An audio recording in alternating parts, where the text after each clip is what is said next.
Buenas tardes de nuevo. Bien, pues continuamos la segunda actividad de la tercera jornada. Poco a poco nos vamos acercando al final. Bueno, tenemos la suerte de tener a Yolanda Ortiz Mayol, fiscal de Sevilla. Pero es mucho más que un fiscal, es una bella persona que no tan solo se dedica al mundo del derecho, sino también tiene actividades literarias. Os puedo decir que nació en Granada, y aprovecho la ocasión para comentar que todos y cada uno de los ponentes y de los participantes en estas jornadas, todos son andaluces, absolutamente todos. Creo que es una cosa a tener en cuenta. Se licenció en Derecho, tras su oposición para fiscal, pues es fiscal electivo desde el año 2001 y ha estado en muy pocos destinos, ha tenido mucha suerte. Estuvo tan solo en Huelva, Dos Hermanas, y desde hace años ya está en la Fiscalía de Sevilla. Sobre todo tiene, desde el punto de vista profesional, una actividad en el ámbito del derecho penal, como es lógico, y está especializada en tres materias: en medio ambiente, ordenación contra delitos contra la ordenación del territorio y patrimonio histórico. Pero también, al ser una mujer garantista y que cree profundamente en los derechos fundamentales, también es la fiscal que en materia contenciosa administrativa tiene como función determinar si en un procedimiento concreto se ha vulnerado o no se ha vulnerado algún derecho fundamental. Pero ahí no acaba la cosa, porque no se dedica tan solo a Sevilla, sino que, dada su valía, pues también ha tenido encuentros supranacionales tanto en la Unión Europea como en Latinoamérica. En Latinoamérica, si no recuerdo mal, te has dedicado a investigar delitos medioambientales transnacionales que trascienden de una sola nación. Y a mayor abundamiento, pues la chiquilla pues tiene una actividad literaria importante, porque ha editado o escrito 2 libros que han sido editados, tendrá más, pero que no han sido editados, y uno es un cuento, se trata de un libro de cuentos infantiles que se llama Concatenados, y el otro va en relación con su actividad de fiscal, y creo que es muy importante porque habla en su libro de cómo un funcionario público se tiene que acercar al ciudadano, que antes que ser funcionario público se tiene que ser ciudadano, se tiene que ser humano, y en función de eso aplicar, en nuestro caso, las leyes. Se llama el libro Norma y Vida, reflexiones de una fiscal en activo. Y también colabora desde el año 2019 en la revista Mercurio, haciendo reseñas de novedades literarias. Se me había olvidado. Es que es una cosa que ha pasado hace una semana. Amiga.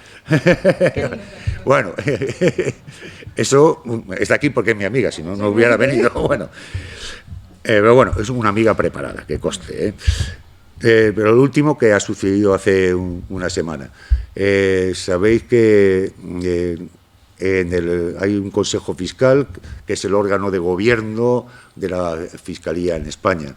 Ahí están representadas todas las asociaciones, en este caso de fiscales, y ella ha sido propuesta por la Unión Progresista de Fiscales, de la que es miembro, ha sido propuesta por su asociación para ser del Consejo Rector de los Fiscales. Ahora bien, ahora vienen las elecciones dentro de esa historia, y esperemos que sea elegida, porque desde luego la Fiscalía iba a mejorar con su participación.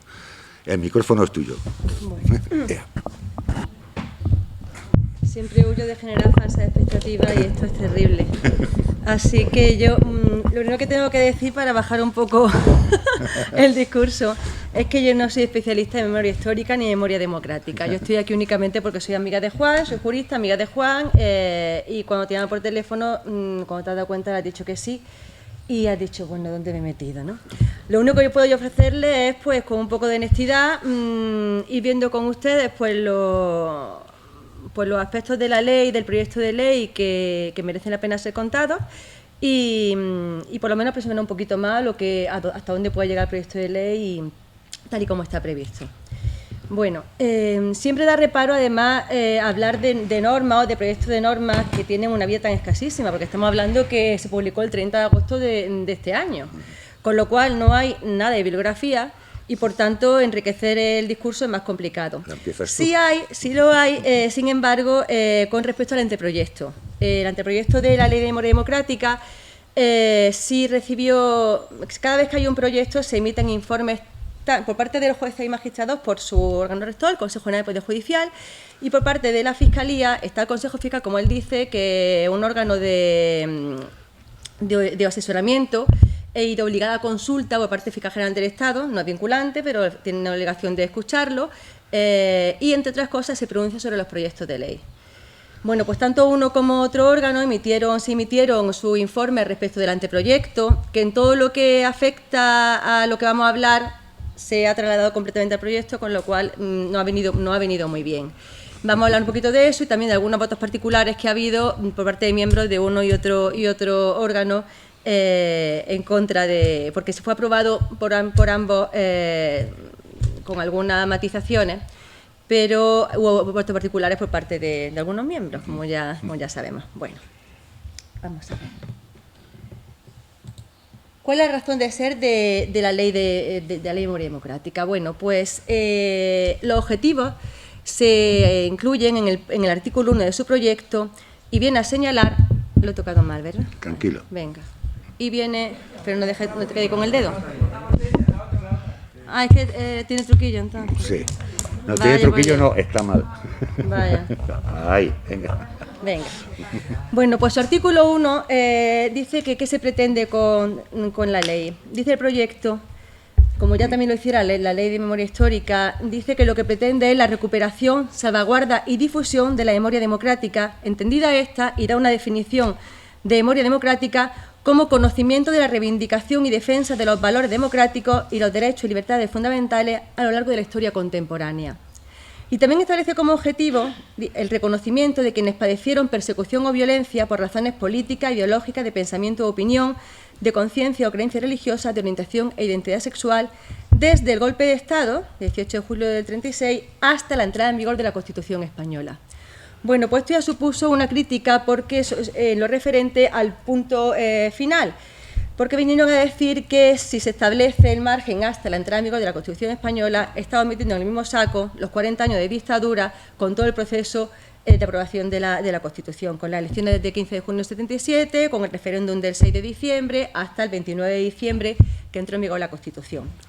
El legislador se vino a defender diciendo que, bueno, que por lo que había optado era por hacer una sucesión de ordenamiento jurídico de la dictadura al régimen democrático hasta la entrada en vigor del mismo. Sin embargo, los críticos vienen a decir que es una visión muy formalista y que en todo caso debiera haberse salvado y haberse establecido como punto final el comienzo de las elecciones del 15 de junio del 77. Ahí queda la crítica. Pero bueno, también hay que pensar, ¿qué necesidad había de una ley de memoria democrática si teníamos una ley de memoria histórica? ¿Por qué nace la ley de memoria democrática?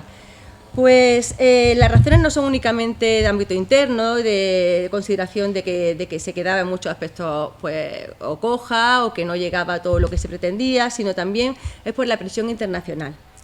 Como ustedes saben, la ley de memoria histórica es de 2007 y habían pasado ya 6 y 7 años respectivamente cuando fue invitado por parte del Gobierno, fueron invitados 2 organismos de las Naciones Unidas, el Grupo de Trabajo sobre Desapariciones Forzadas o Involuntarias y el Relator Especial Pablo de Greiff.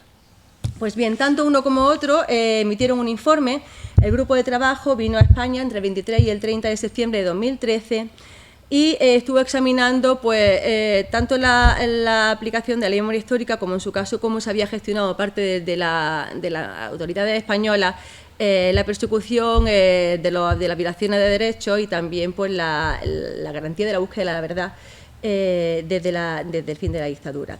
Y vino a emitir un informe tremendamente duro y en él se incluían una serie de recomendaciones que iban pues desde la necesidad de mayor apoyo institucional, porque lo que se advirtió es que había una brecha muy importante entre la actuación de la sociedad civil y de las instituciones.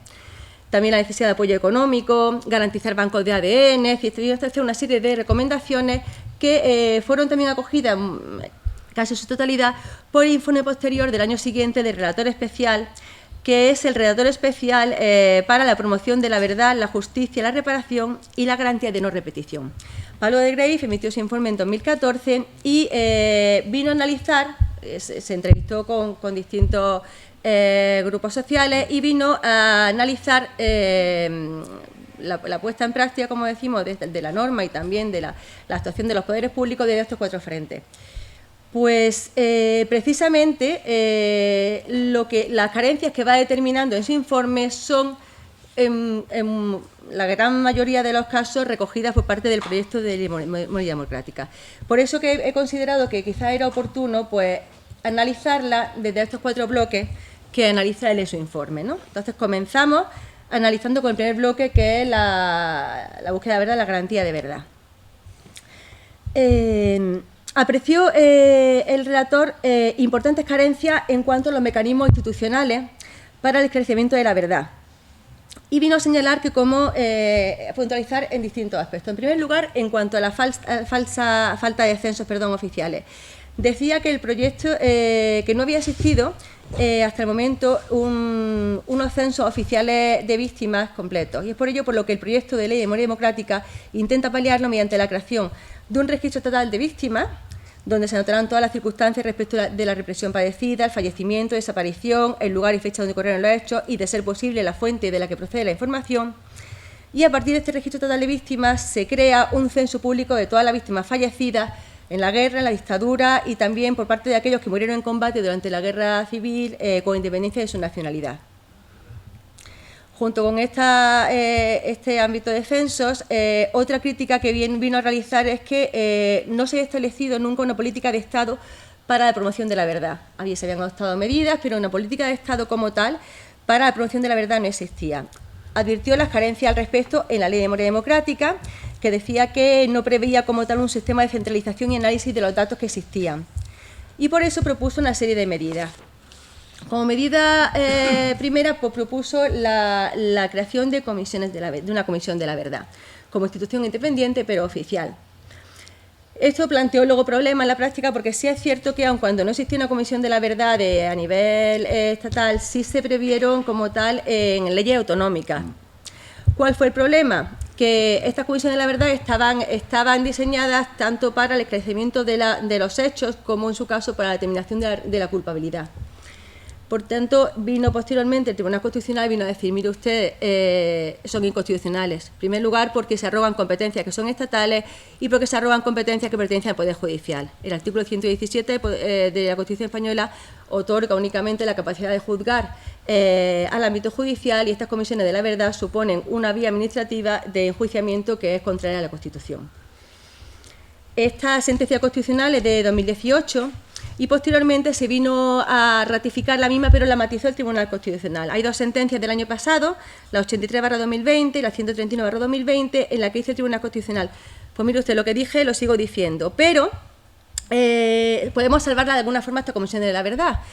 Se pueden mantener y son factibles, son coherentes con la Constitución, siempre y cuando se queden en la primera parte, siempre y cuando se limiten a investigar y establecer la relación causal entre el hecho alegado por la persona y el daño sufrido, y declarar que, como el hecho que alega ha sido probado, pues declararla como beneficiaria de los derechos que se pueden reconocer en la ley. Es decir, únicamente a los efectos de declarar beneficiarios o personas con derecho a, pero sin declaración alguna de responsabilidad delictiva, puesto que eso le corresponde al Poder Judicial. Pues bien, precisamente porque se vino a cerrar de alguna forma esta puerta a las comisiones de la verdad, en el proyecto de ley democrática lo que intentan ver, bueno, qué vías tenemos para superar este obstáculo. Y es por eso por lo que el proyecto opta por atribuir o crear atribuir la competencia a la Fiscalía y crear una Fiscalía Especial de Sala, que también planteará problemas, como veremos más tarde, pero eso lo vemos en la parte de la justicia. Y por último, en este punto que comentaba, otro de los aspectos que comentó el relator que era muy importante y en los que había carencias todavía eran los testimonios orales. Claro, los testimonios orales están abocados a perderse irremediablemente y estableció la necesidad de la mayor posible rescatarlo.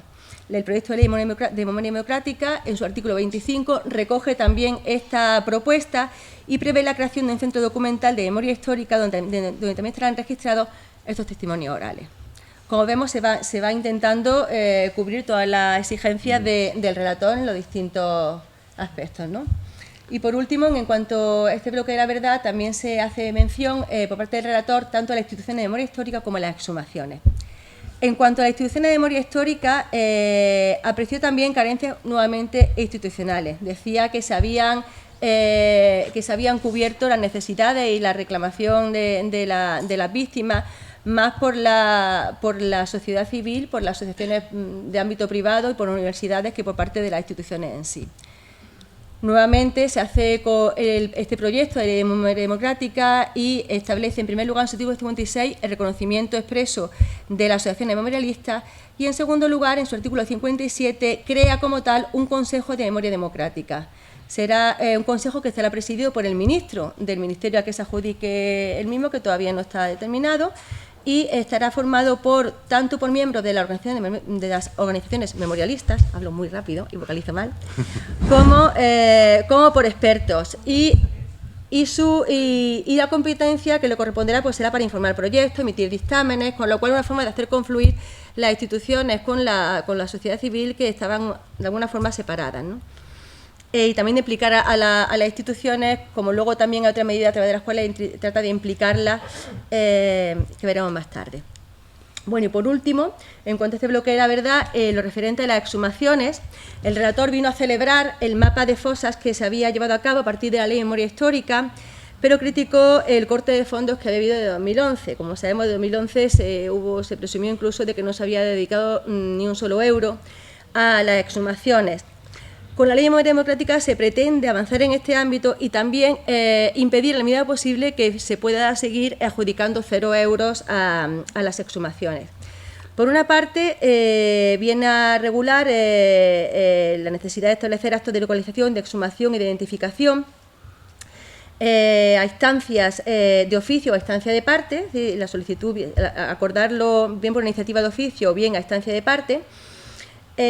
Pondera pero no vincula la oposición de los familiares a la exhumación y también hace partícipe tanto a las autonomías como a los entes locales de los lugares en los que se encuentren las fosas. Y en segundo lugar viene a establecer planes cuatrienales, es decir, establece que se crearán planes cada 4 años y luego dentro de estos planes cuatrienales que vendrán a diseñar pues la actuación y el orden de actuación y también, de acuerdo al mapa territorial que se ha fijado, la forma de llevar a cabo las mismas y dentro de estos planes cuatrienales, planes anuales que vendrán a establecer la priorización dentro del marco de 4 años que establece. Por tanto, haya un diseño y una asunción de obligación por parte de la administración central. También por el hecho de que en estos planes cuatrienales se vendrá ya a incluir la previsión del coste que va a suponer la medida adoptada, con lo cual implica, por tanto, una obligación de hacer incluir los presupuestos anuales de acuerdo con la previsión establecida en plan. Con lo cual, efectivamente, podrá seguir dedicándose 0 euros, pero ya será más difícil porque ya tenemos precisamente una cuantía, tenemos un plan establecido de cada 4 años, concretado en 1 año y encima tenemos un presupuesto determinado de lo que se tiene que adjudicar. Con lo cual, es una forma de compeler a las autoridades a que efectivamente hagan su trabajo, ¿no? Bueno, ese es el primer bloque de la verdad. El segundo bloque que comentamos que analiza es el de la justicia. Y aquí tenemos bastantes problemillas que tenemos aquí. Hay aquí dos personas que saben mucho más que yo esto. Aquí está Juan y otro magistrado que está sentado. Este señor que está aquí, Miguel Carmona, ha sido durante muchísimo tiempo magistrado de la sección primera de la Audiencia Provincial de Sevilla, una de las cabezas a nivel penal en Sevilla, fue magistrado de enlace en Londres, tiene muchísimo escrito y tendría que estar aquí hablando en lugar de estar hablando yo, pero bueno, así que de este tema podrían hablar ellos mucho más que yo cuando luego sea el debate. Bueno, Pues una de las críticas que hizo el relator es que consideraba que habíamos tenido una interpretación extremadamente formalista en cuanto a la intangibilidad de la ley de amnistía. Y entonces propuso, él decía que tenemos que ser más imaginativos y proponía determinadas medidas, que sin embargo son complicadas. En primer lugar, criticó que se aprobara la ley de amnistía cuando teníamos ya aprobado el Pacto de Derechos Civiles y Políticos. Efectivamente, el Pacto de Derechos Civiles y Políticos se firma por España, se ratifica en abril del 77 y la ley de amnistía es de octubre del 77. Y decía, mire usted aprobaron una ley que era incompatible con el artículo 2, párrafo 3 del Pacto de Derechos Civiles y Políticos que habían aprobado. ¿Qué decía este artículo? Este artículo dice, cada uno de los Estados partes en el presente pacto se compromete a garantizar que toda persona cuyos derechos o libertades reconocidos en el presente pacto hayan sido violados podrá interponer un recurso efectivo, aun cuando tal violación hubiera sido cometida por personas que actuaban en ejercicio de sus funciones oficiales. Es decir, está reconociendo el derecho a un recurso efectivo. La ley de amnistía cierra esta posibilidad totalmente, ¿no? Entonces dice el relator que hay instrumentos como viene a ser pues, el Tribunal Constitucional para poder declarar la incompatibilidad de la ley de amnistía con el Pacto de Derechos Civiles y Políticos. Lo que ocurre es que con la entrada en vigor de la Constitución española, si bien es cierto que su artículo 62 impide los indultos generales, pero nos estamos refiriendo a una ley que es fundamental, que sin embargo ni deroga la ley de amnistía, su disposición derogatoria única no se deroga la ley de amnistía, y luego el Tribunal Constitucional se viene a pronunciar de acuerdo con unas fórmulas que están establecidas en la norma, en la Ley Orgánica del Tribunal Constitucional. En primer lugar, con el recurso de inconstitucionalidad que se prevé y el recurso que se puede formular dentro del plazo de 3 meses desde que se publica una ley, con lo cual ya estamos hablando de que estamos hablando de leyes constitucionales. La cuestión de inconstitucionalidad, que es aquella cuestión que puede instar cualquier juez o magistrado que se vea en la tesitura de tener que aplicar una norma y considera que es contraria a la Constitución, paraliza el procedimiento, presenta la cuestión de inconstitucionalidad y se resuelve por el Tribunal Constitucional.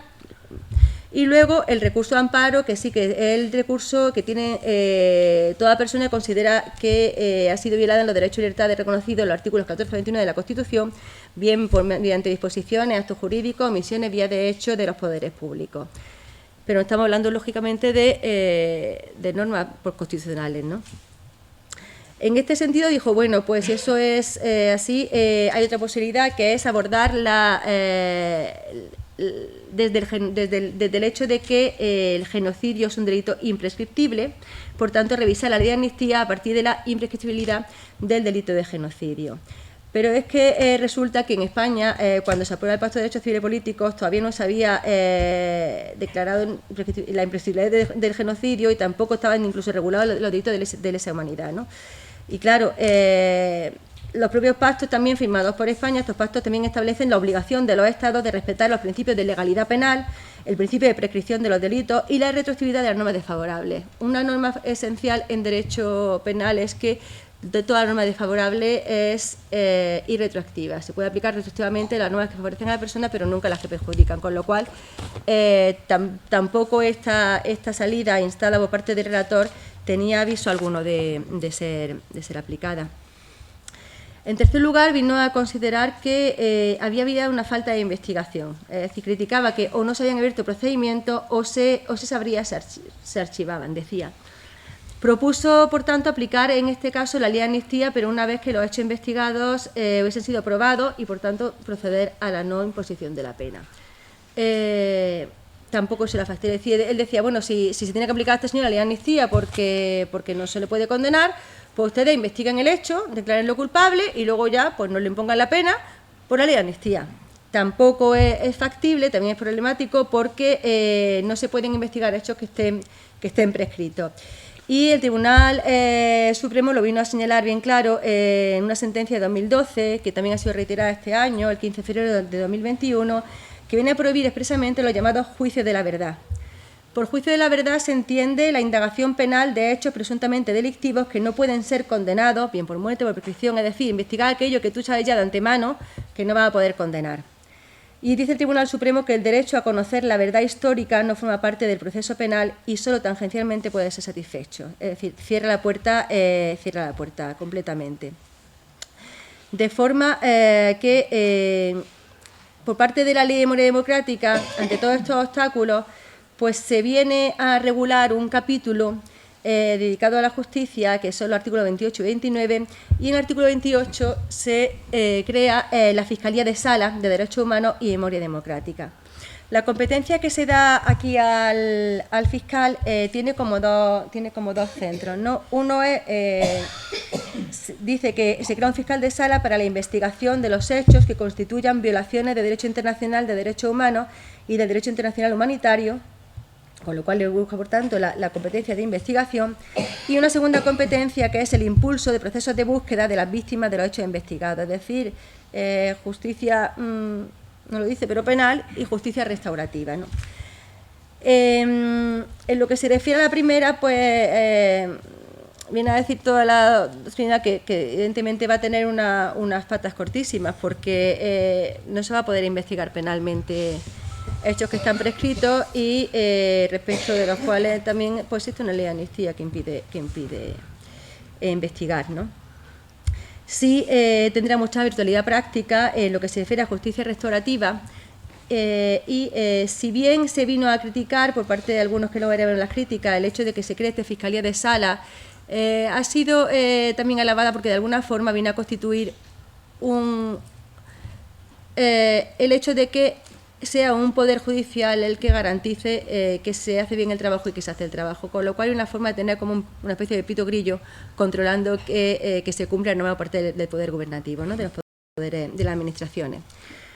Y junto con este artículo 28, en materia de justicia, como decía, se crea otro artículo, que es el 29, que viene a establecer, y este ha sido criticado, pues, como ya le decía, el Consejo Fiscal aprueba y emite un informe favorable del proyecto de ley y sin embargo en este aspecto toda la doctrina coincide y todos los magistrados de los que he leído algo viene a coincidir en que es criticable porque está tal y como está previsto. Dice el artículo 29 que existe el derecho a la investigación y dice que el Estado garantizará el derecho a la investigación de las violaciones a los derechos humanos y el derecho internacional humanitario ocurridas con ocasión de la guerra y la dictadura, así como el periodo que va desde la muerte del dictador hasta la entrada en vigor de la Constitución española.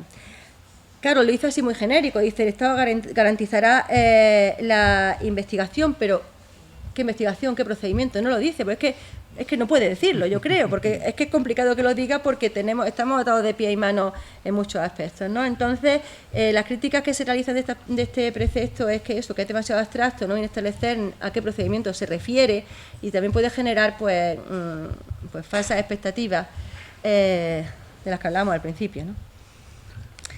Hay algunas magistradas, como Rueda Soriano, un artículo que me pasó precisamente Juan, y que dice que ella considera que el cauce debiera haber sido la comisión, crear una comisión nacional. Si se acuerdan o acordáis, hablábamos de que las comisiones de la verdad habían sido vetadas por parte del Tribunal Supremo y luego en el 2020, el año pasado, les dio una parte de salida.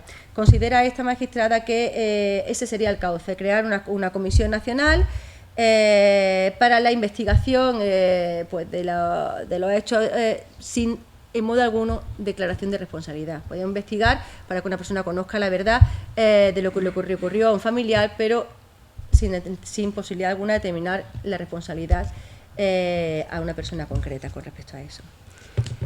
Tercer bloque. Si hay que correr me lo dices, ¿vale? No, tranquila. Vale. Ya te escucharé. Vale. El tercer bloque era el de reparación. Y aquí se hacen avances también en el proyecto de ley de memoria democrática con respecto a la ley de memoria histórica, porque el artículo 3 define la víctima y la crítica que hizo el relator es que había, tal y como estaba definida la víctima en la ley de memoria histórica, había determinados colectivos que quedaban excluidos.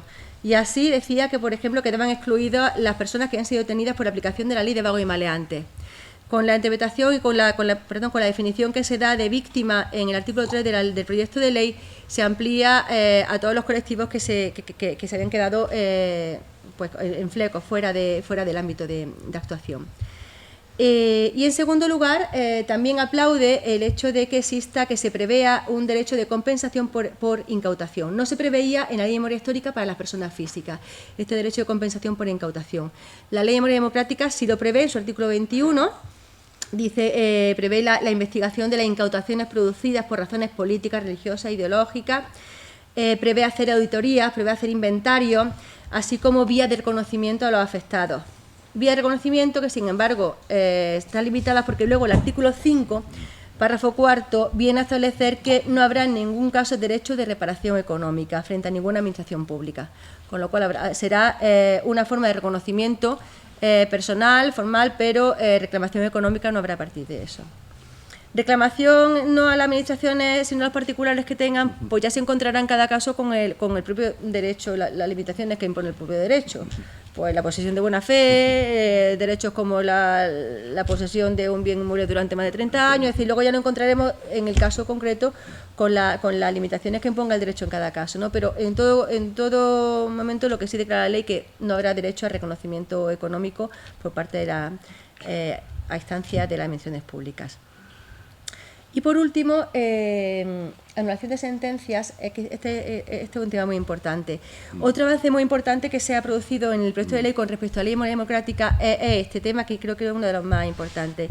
La crítica que se hacía de la ley de memoria histórica era que declaraba la ilegitimidad de las resoluciones condenatorias impuestas en la dictadura por motivos ideológicos, tal, de los tribunales de represión, Tribunal de Orden Público, Tribunal de Represión de la Masonería y el Comunismo, pero se limitaba a declarar la ilegitimidad, a decir, mire, ustedes son ilegítimos. Era una valoración que quedaba en el marco de las intenciones o de la mera declaración, como digo, pero no tiene ninguna consecuencia como tal jurídica. No prevía como tal la nulidad.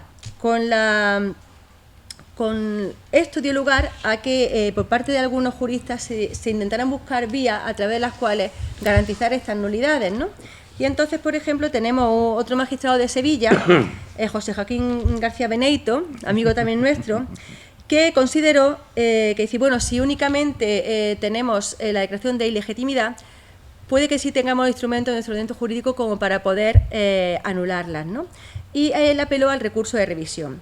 El recurso de revisión es, miren ustedes, cuando se dicta una sentencia por un tribunal, luego hay un derecho a la apelación, el tribunal, Juan pertenecía a la audiencia, que resolvía todos los recursos de los juzgados de lo penal, y llega un momento en que en la resolución ya es firme, no se puede recurrir más.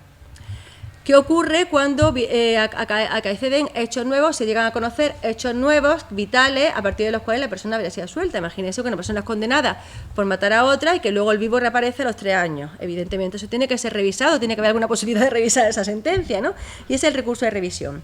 Pues está previsto tanto en el ámbito civil, que en nuestra ley de enjuiciamiento criminal, artículo 954, y también en la ley procesal militar. Pues consideró este magistrado que se podía acudir a este recurso de revisión frente a las sentencias y resoluciones del Tribunal de Represión de la Masonería y el Comunismo, y también se podía recurrir a este recurso de revisión frente a las resoluciones de los consejos de guerra.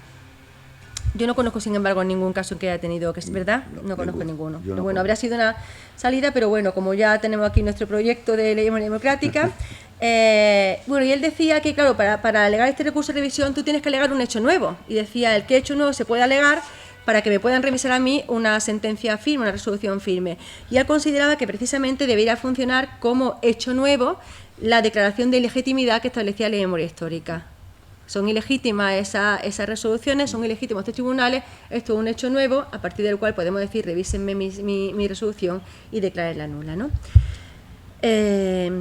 Para paliar esto, el proyecto de ley de memoria democrática, como les comento, opta, sin embargo, por declarar directamente la nulidad. Lo declara nulos. En su artículo 5, declara nulas las resoluciones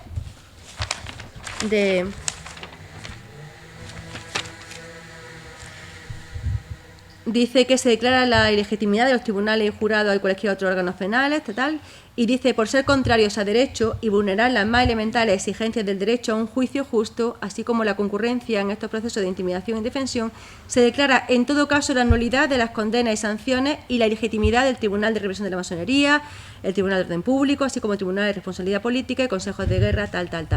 Lo declara nulo expresamente. No es esta la primera vez que se hace en Europa, se utilizó esta fórmula de declarar la nulidad general en Alemania, con la ley de nulidad de las sentencias, nacionalsocialistas injustas, que fue de 25 de agosto del 98, y también se utilizó también en la antigua Checoslovaquia y en Hungría esta fórmula de la nulidad.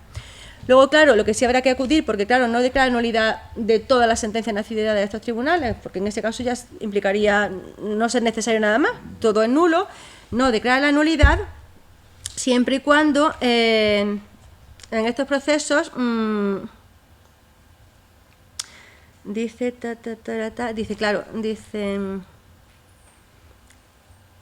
siempre que se hayan dictado por motivos políticos, ideológicos, de conciencia o creencia religiosa, con lo cual en estos casos tendrá que ser cada caso particular que diga, yo en mi caso, uno de los supuestos en los que fui condenado por motivo religioso, por motivo... Y el apartado 4 de este artículo prevé que esta declaración de nulidad pues pueda obtener en cada caso concreto el reconocimiento y la declaración de nulidad que se contiene en estos apartados dará lugar al derecho de toda persona a obtener una declaración expresa personal de este reconocimiento y revelación personal. Con lo cual sí es un paso importante con respecto a la ley de memoria histórica, ¿no? Bebe agua, chiquilla. Y ya, voy a beber agua, sí.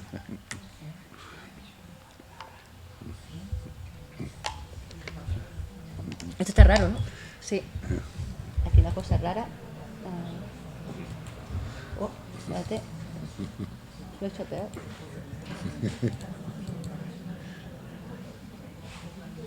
Bueno, déjalo. Espérate, tengo que cortarlo. Ahí. Ahí. Y luego ya el bloque cuarto que analizó el relator era el de garantías de no repetición. Aquí vino a aplaudir determinadas medidas que se adoptaron aquí en España. Una era la reformulación del sector militar. Aplaudió el efectivo control civil sobre las Fuerzas Armadas, los servicios de inteligencia, también la profesionalización y reducción de la presencia militar en la vida civil, el principio de unidad jurisdiccional y la reducción de la jurisdicción militar al ámbito estrictamente castrense.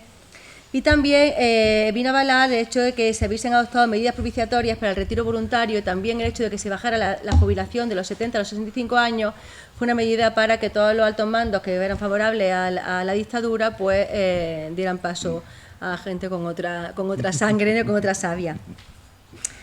Sí criticó, sin embargo, el hecho de que en España no hubo, sin embargo, procesos formales de depuración de las Fuerzas Armadas. Siendo esto así, sin embargo, luego hay que recordar qué España teníamos, ¿no? Y sobre esto, ya que estáis y que tenéis tantísima actividad, yo te propongo, Juan, que un día pongas, porque gracias a Alfonso Crespo, crítico de cine que está por aquí, y editor, pues conocido un reportaje que se titula Después de, y está formado por dos partes, una No se os puede dejar solos y otro Atado y bien atado, que fue grabado entre abril del 79 y finales de los 80 por los hermanos Cecilia y José Juan Bartolomé, y que lo que vino a tratar es reflejar todos los sentimientos españoles durante la transición y vinieron a entrevistarse con muchísimos colectivos. Hay determinadas imágenes que realmente dan miedo. Hay una imagen, recuerdo, en una plaza de toros, la Plaza de Toros de Madrid, que fue una congregación de la Falange y realmente daba miedo. O sea, te das cuenta de que fue casi, yo qué sé, fue mágico lo que se pudo conseguir con lo que teníamos, ¿no? Casi de encaje de bolillos. Y sobre esto tiene una frase José María Mena, es un fiscal que fue fiscal jefe de Barcelona y ya está jubilado, escribió un libro, se titula El oficio de fiscal. Y en él recuerda lo siguiente, que merece la pena leer la frase. Dice él: cuando las dictaduras son derrotadas, no hace falta derecho transicional. No hizo falta en Nuremberg ni en la Italia de la posguerra. Cuando no son derrotadas, sino que se agotan, se extinguen, sin duda con una presión democrática frecuentemente heroica, que acelera la descomposición, entonces surge la necesidad de pactar, nace el derecho transicional. Por eso hizo falta en Sudáfrica o en Latinoamérica. La justicia transicional y el derecho transicional son, ni más ni menos, que pasar apacible y resignadamente las manzanas del cesto del dictador al cesto de los demócratas, pero con el gusano dentro. Eso fue lo que ocurrió. Entonces, efectivamente, no hubo una depuración de Fuerzas Armadas, pero es que se hizo lo que se pudo en aquel momento. Cosa distinta que se esté intentando ahora. ¿Qué? El golpe, esto del 81. Sí, claro, efectivamente, el golpe, 81. Bueno, eso en cuanto a la reformulación del sector militar. Otra medida sobre la que se pronunció el relator fue sobre la remoción de símbolos. Y vino a señalar que consideraba que era importante la remoción de todos los símbolos franquistas con carácter genérico, pero bien la necesidad de mantener algunos que por su especial significación impliquen dejarlos precisamente pedagogía ciudadana y también atender a la memoria histórica, ¿no?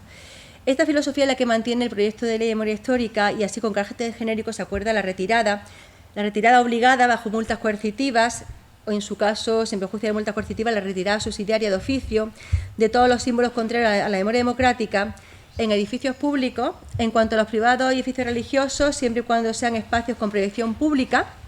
Y también opta por mantener aquellos que por razones artísticas deban mantenerse, pero resignificándolos, dice. Y expresamente también el relator, como ejemplo de edificio que debe mantenerse, se refirió al Valle de los Caídos y también el proyecto de ley de memoria democrática mantiene precisamente en el artículo 54 el Valle de los Caídos como cementerio civil y lo que hace es mantener el edificio, pero como dijo el relator, como resignificándolo.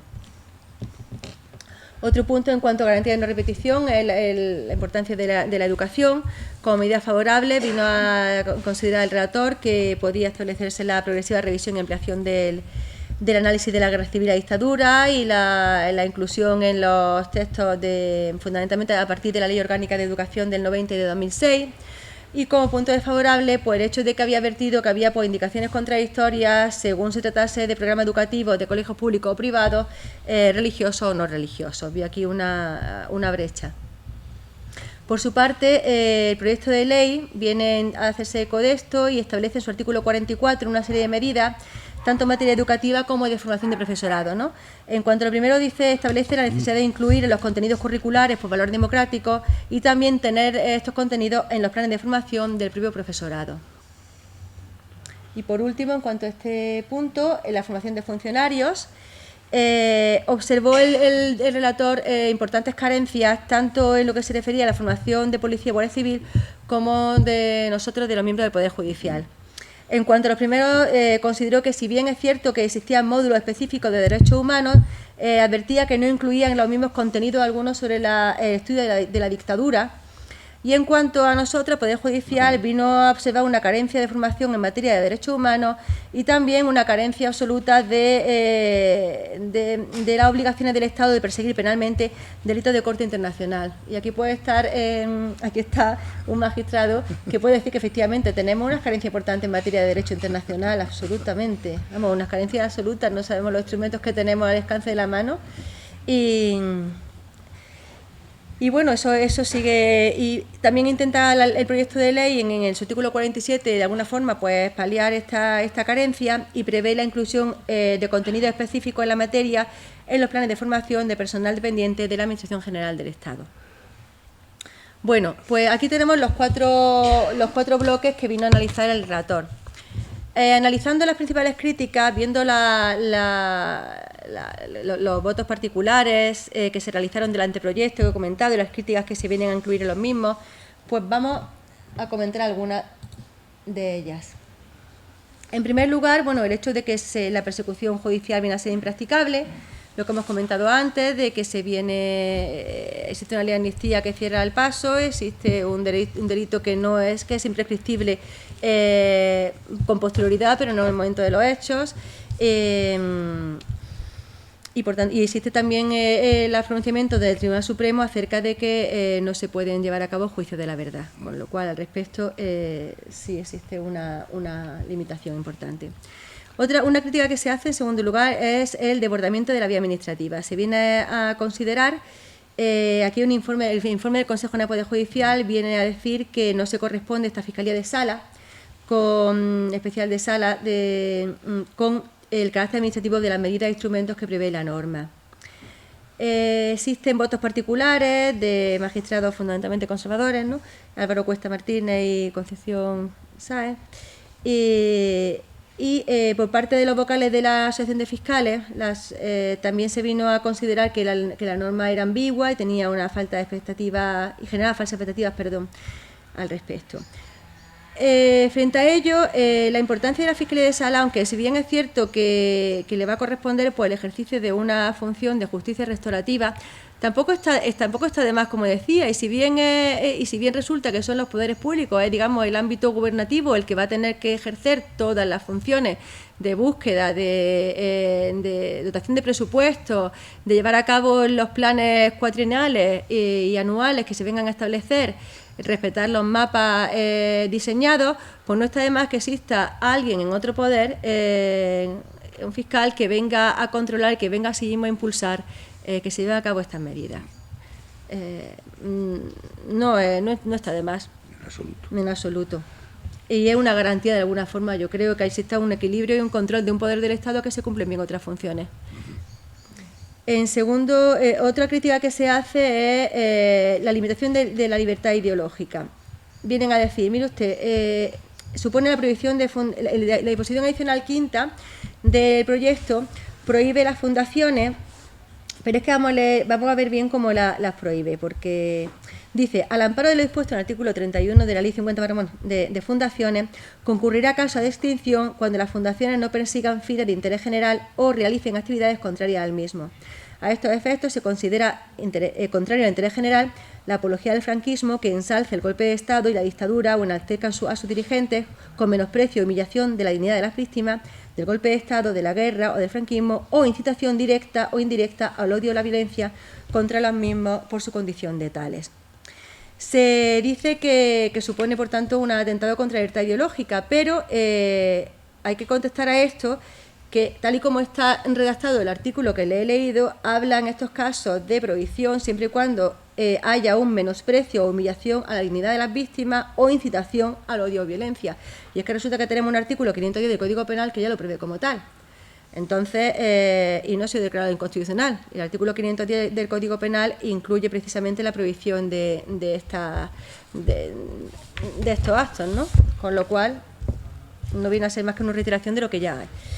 En segundo lugar, también se dice que viene a suponer una violación del derecho de reunión, porque hay un apartado que es de infracciones y con infracción muy grave, pues se prevén, según las críticas, pues actos y medidas que vienen a suponer atentar contra la libertad ideológica de la persona, contra el derecho de reunión que se garantiza en los artículos 16 y 21 de la Constitución española.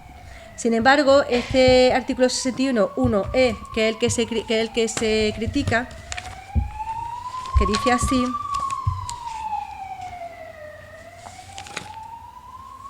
viene a declarar infracción muy grave la convocatoria de actos, campaña de divulgación o publicidad que por cualquier medio, comunicación pública, forma escrita, tal, cuando entrañen descrédito, menosprecio o humillación de la víctima de sus familiares. Es decir, nos encontramos con lo mismo. Mire usted, no se prohíbe todo derecho de reunión. Se está prohibiendo cuando existe este descrédito, menosprecio o humillación a las víctimas. Y es que también el artículo 510 también prevé. Con lo cual, no estamos hablando de nada que no se haya dicho ya y que no esté recogido en nuestro ordenamiento jurídico, ¿no? Otra crítica que se le hace es que por parte de magistrados de la APM, de la Asociación Profesional de la Magistratura, es que contradice la Constitución porque dice que España no ha optado por un sistema de democracia militante y hacen referencia a sentencias del Tribunal Constitucional que prohíbe, en las que se dice que no se prohíbe la ideología totalitaria y que la única limitación que establece en la Constitución es precisamente la limitación a la pluralidad ideológica, es que se respeten la legalidad y los cauces democráticos. Es decir, estos críticos dicen, mire usted, nuestra democracia, a diferencia de otra europea, no es militante, admite incluso que se piense en contra de ella y que se manifieste uno en contra de ella, siempre y cuando se respete la legalidad de los cauces democráticos. Pero es que, como ya he comentado, tal y como están diseñados los artículos, exigen una actitud de menosprecio y humillación a las víctimas que se recoge ya en nuestra normativa. Con lo cual, yo creo que difícilmente va a poder declararse esto contrario a la Constitución, tal y como está diseñado, ¿no? Otra crítica que se le hace es que en alguna materia vulnera la reserva de ley orgánica. Hay determinadas materias que requieren que la materia se regule no por una ley ordinaria, sino por una ley orgánica que requiere una mayoría reforzada. Y en este caso hay un artículo 44 del proyecto que viene a establecer en cuanto al derecho de educación, dice que el sistema educativo español incluirá entre sus fines el conocimiento de la historia y de la memoria democrática española y la lucha por los valores y libertades democráticos.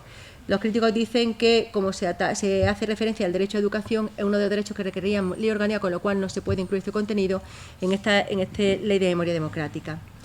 Y por último, las críticas que se hacen a la nulidad de las resoluciones de las que hablábamos. Un sector crítico viene a decir que se cae en lo que se critica. Dice, mire ustedes declarando la nulidad de las resoluciones con carácter general, vienen a hacer lo mismo que hizo la dictadura respecto a las condenas y sanciones de los tribunales de la República, dicen. Sin embargo, otra magistrada, María Concepción Sáez Rodríguez, viene a decir, mire ustedes, no confundan. Aquí no se genera, no estamos hablando de una sucesión de elementos jurídicos. Aquí de lo que se está hablando es que la diferencia está en el punto de partida, que el punto de origen es lo que legitima todo porque fue un golpe de Estado. Entonces no me diga que anular sentencias de una dictadura impuesta tras un golpe de Estado viene a ser lo mismo que una anulación de sentencias en un régimen como fue la República, ¿no? De derechos. Y por último, otra de las críticas que hacen es que con este proyecto actual, después de tanto tiempo de democracia que llevamos, sacar ahora esto viene a suponer pues enfrentar a la sociedad civil y que ya tenemos la paz y atentar contra la paz. Este punto vamos a comentarlo ahora en las conclusiones. Bueno. Como conclusiones, yo creo que respecto del proyecto, creo que se debe considerar que sí se dan importantes pasos. Hay limitaciones, evidentemente, pero creo que sí hay una base con respecto a la ley de memoria histórica anterior. Ahí sí hay una brecha entre lo que viene a ser la justicia restaurativa y la justicia de persecución penal, pero bueno, creo que es importante que se refuerce la restaurativa, desde luego. Las críticas que decíamos que se viene a realizar a esto, frente a ellas, cuando se habla de la paz, yo creo que se debe recordar que silencio y paz y quietud no son en modo alguno sinónimos. Y sobre ello voy a traer otra vez al magistrado del que le hablé, José Joaquín García Beneito, que escribió un artículo precioso sobre la importancia de la memoria y viene a recordar lo siguiente. Dice que la memoria son tres cosas. En primer lugar, dice la memoria es conocimiento. Dice, no consiste tanto en traer el pasado al presente, cuanto en hacer visible lo que siempre ha estado ahí, pero invisibilizado. Es decir, no estamos trayendo el pasado aquí, estamos rescatando lo invisible del presente, porque sigue siendo de alguna forma presente.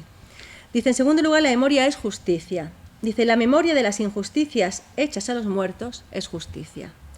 Y hace mención de un autor, de Max Horkheimer, que decía así, dice, cuando se produce un crimen, el crimen es evidente para el que lo comete y para el que lo sufre, pero fuera de ellos el crimen solo existe si hay memoria de ello, sin memoria no hay crimen. Y en tercer lugar nos recuerda, dice, la memoria es el antídoto contra la repetición. Y aquí trae una frase de Walter Benjamin que dice lo siguiente, dice Benjamin, dice, todo crimen tiene dos muertes. Está la muerte física, evidentemente, pero el criminal, además, trata de invisibilizar su significado, desarrolla toda una estrategia explicativa para minorar o invisibilizar la significación del crimen. Y esa es la muerte metafísica o hermenéutica. Por tanto, no estamos hablando de atentar contra la paz, sino precisamente de rescatarla y de garantizarla de futuro, ¿no? Porque únicamente mediante la memoria se puede garantizar una paz de futuro.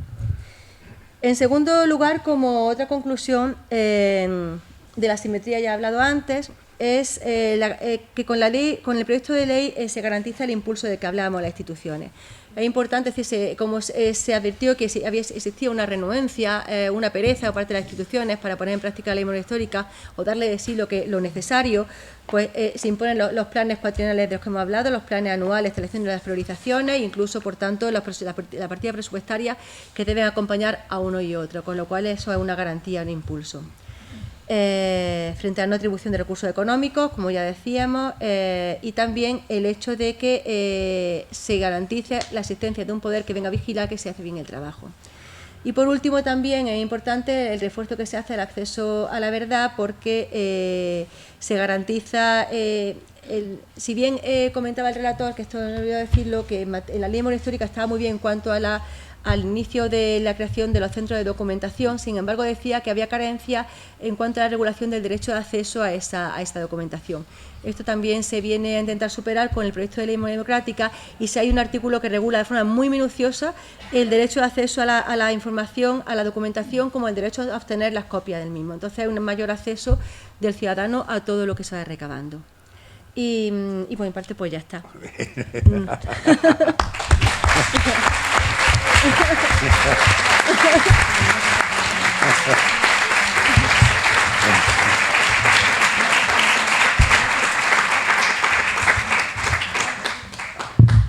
Bueno, como os habéis dado cuenta, la ley tiene una sombra principal, que es el tema de la investigación de los crímenes, que puede ser, como decía Yolanda, una investigación restaurativa, pero desde el punto de vista penal lo tenemos bastante crudo. Ahora bien, yo ya estoy jubilado y soy muy peleón, y creo que sí existe la posibilidad que por parte de la sociedad civil, desde luego por parte de los poderes, creo que es muy claro que no, pero que por parte de la sociedad civil podemos hacer la presión suficiente para intentar que se derogue parcialmente la ley de amnistía en aquello que torpedea totalmente la posibilidad de la investigación criminal de estos hechos. Tanto el Tribunal Supremo como el Tribunal Constitucional, como ha dicho Yolanda, ahora, conforme están las cosas, tanto la ley como la jurisprudencia y los tribunales que lo interpretan, tenemos la cosa mal. Pero hay que seguir peleando, y yo creo que sí existe resorte, porque tenemos resoluciones internacionales, como ya ella ha destacado, el Pacto de Nueva York, el convenio y después en varias ocasiones, como ya dije en su día, la justicia internacional, a través del Comité Internacional de Derechos Humanos, ha instado a la democracia española que realice los pasos suficientes para que realmente se puedan investigar estos crímenes. Es verdad que se ha avanzado y en eso tenemos que pelear. Y eso nos corresponde no a los juristas que están en activo y que no tienen en su trabajo encomendado eso, porque yo soy otro aficionado de esto. Tú decías, es que no hay juristas que estén especializados en esta materia. Desde luego, los juristas que somos funcionarios, tenemos una función pública que cumplir, es importante, no nos podemos dedicar a esto. Es imposible. A ver si de verdad existe esa fiscalía, se forma, y ahí sí que se podrá realizar ese cuerpo de interpretación. Sí. Ya no, yo iba a acabar ya. Ya. Miguel, ¿quieres decir algo? Sí, por ahí hay un micrófono. Es que, bueno, como esto es mucho más jurídico, por eso Miguel Carmona ha sido presidente de la Audiencia Provincial de Sevilla. Y esa hay mucho internacional, porque ha sido magistrado de enlace en Londres, con lo cual el que más sabe internacional aquí es él, sí. Yo un poco por alusiones, como abogado, que nuestros hispanohablantes de América emplean la palabra provocado, porque quería referirme fundamentalmente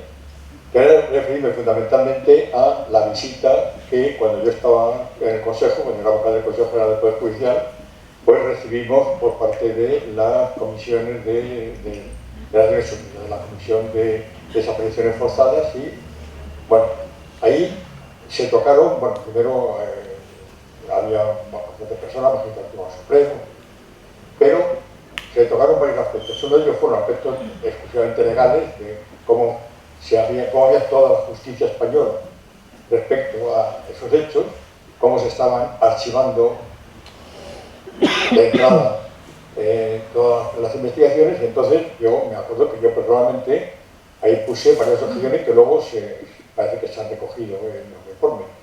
es que vamos a ver, es que estamos poniendo el carro delante de los bueyes, porque resulta que lo que hay es un cadáver o se está buscando un cadáver.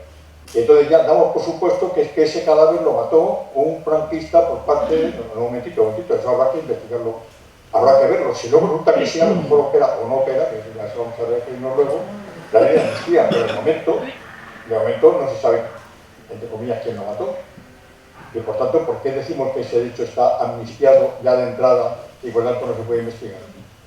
Pero es que luego está el problema que también se ha apuntado de la compatibilidad o no de la ley de amnistía con el pacto de derechos civiles y políticos que se había aprobado antes, pero es que luego hay una tercera opción, que es, pues siempre se ha hablado, no, es que si hubiera algo, pero en todo caso estaría prescrito, los autores tendrían 100 años, bueno, tampoco tendrían 100 años, en aquella época tendrían 80 y mucho, en todo caso, pero bueno, en cualquier caso.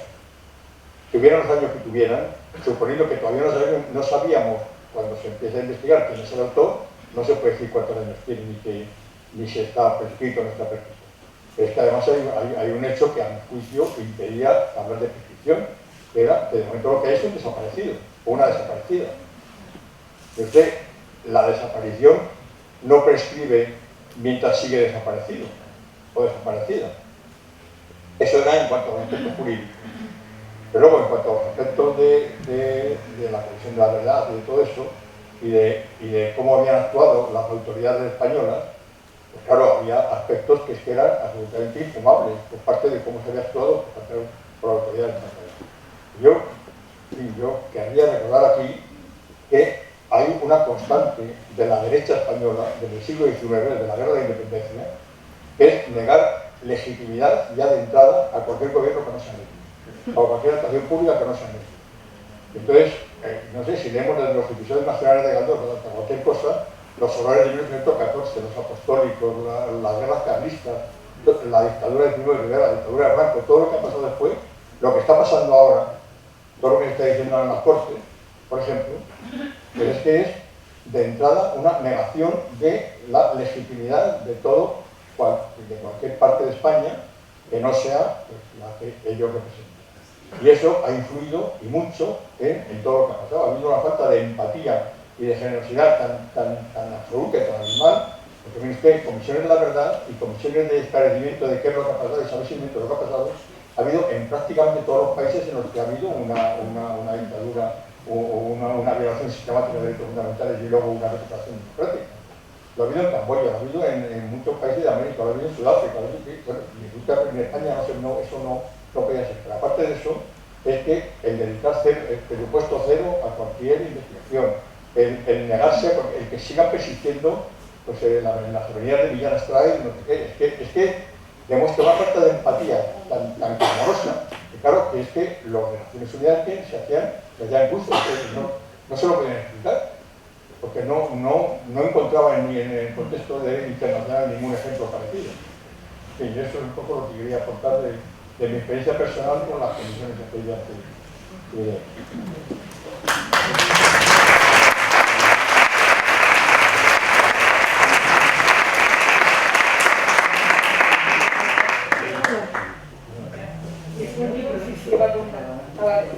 yo quería preguntar, como no he leído la ley, tampoco yo a los juristas, si el tema de archivos entra en la ley de poder entrar en cualquier archivo, porque nosotros nos hemos puesto a pegar lo que son archivos privados de las parroquias, de no poder, vamos, no hemos podido verlo.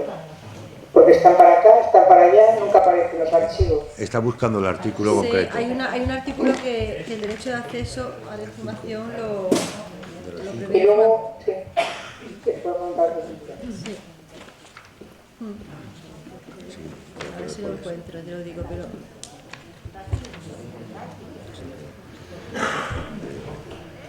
Bueno, lo has puesto antes y todos los archivos, si no recuerdo mal, estoy hablando de memoria, cuando yo me he leído la ley, deben de estar abiertos. Sí. Sí, el artículo 27, es que estamos hablando de que es un folio de artículos, sí. Dice derecho de acceso y consulta de los documentos de archivos sobre el golpe de Estado, guerra y dictadura. Dice, a los efectos de lo previsto en el presente ley se garantiza el derecho al libre acceso a los archivos públicos y la consulta de documentos históricos integrantes de series documentales, tal. Cualquier persona tendrá derecho a consultar íntegramente la información existente en los documentos que acrediten o puedan suponer su condición de víctima, pudiendo consultar también los datos personales de terceros que puedan aparecer en dichos documentos con independencia de la fecha de los mismos. La consulta de los documentos sobre el golpe de Estado, guerra y dictadura generados y reunidos por diferentes departamentos ministeriales de la Administración General del Estado. Los documentos de Administración de Justicia de los archivos judiciales sobre el golpe de Estado. Dice, y lo previsto en el apartado anterior se da aplicación en lo que resulte procedente a los archivos privados sostenidos, total o parcialmente, mediante fondos públicos. Ya no sé, somos un fondo público. De acuerdo con la ley y normas que regulan los documentos de los archivos. Se han puesto un montón de pegas, no sé si ahora con la ley. Y otra cosa que quería preguntar, a mí me preocupa mucho lo del tema de los bebés robados. Sé que se está haciendo otra ley aparte, no entra la ley de memoria, me preocupa porque además tenemos una compañera en el club de lectura que robaron a su hermano y siempre lo estamos recordando y bueno, pues conozco a gente de Jerez, de la asociación y es un tema, ¿no?, que está ahí y no sé si entra en eso porque el robo empezó precisamente en la prisión en la guerra civil y luego pues se fue avanzando hasta el 2002, creo que fue el último bebé robado, que hubo en 2001. En Sevilla hubo un fiscal que estuvo investigando durante mucho tiempo, Pepe José Escudero, más de 100 y pico casos que tuvieron que ser archivados por prescripción. Hubo una investigación, pero tuvo que ser archivado por prescripción. La detención ilegal de bebés porque el marco que se establece a partir de la mayoría de edad del mismo y fueron archivados finalmente. Se investigó, y había un equipo policial dedicado a eso, como un fiscal que estuvo dedicado a eso. Pero los más de 100 y pico casos que tuvieron fueron poco a poco, se quedaron con 8 y al final tuvieron que archivarse. Cerca de 400.000 niños robados. Que aquí tenemos otra compañera que su hijo vive de casualidad. Murieron, o sea, le robaron los niños a todos los que parían en la misma clínica Santa Cristina era, o del doctor Vela. El doctor Vela, famoso.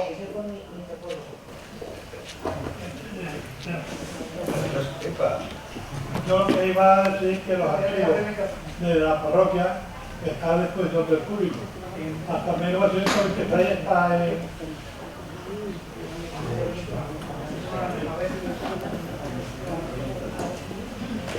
está en Jerez y se puede visitar lunes, miércoles y viernes.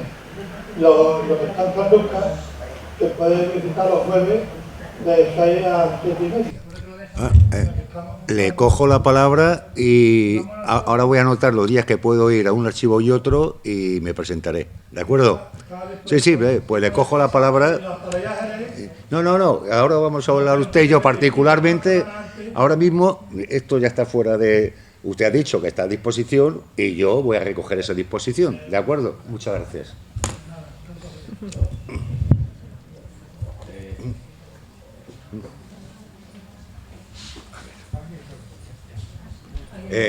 Aquí. Tenemos una pena con eso cuando fue el archivo del cementerio.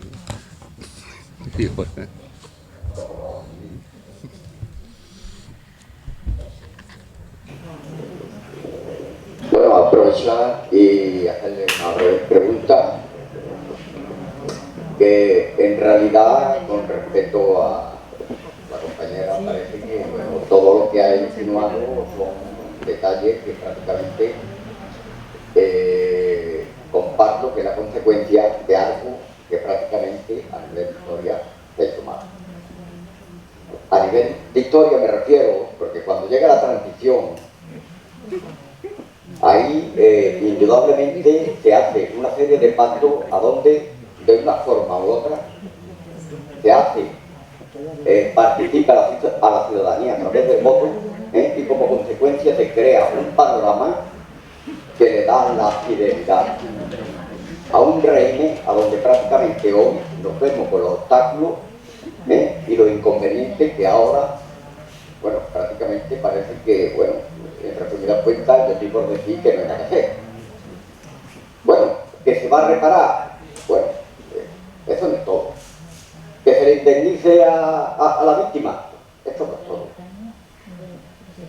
lo que es más significante es justificar que algo se hizo mal y como tal tiene que ser algo perentorio en una sociedad progresista.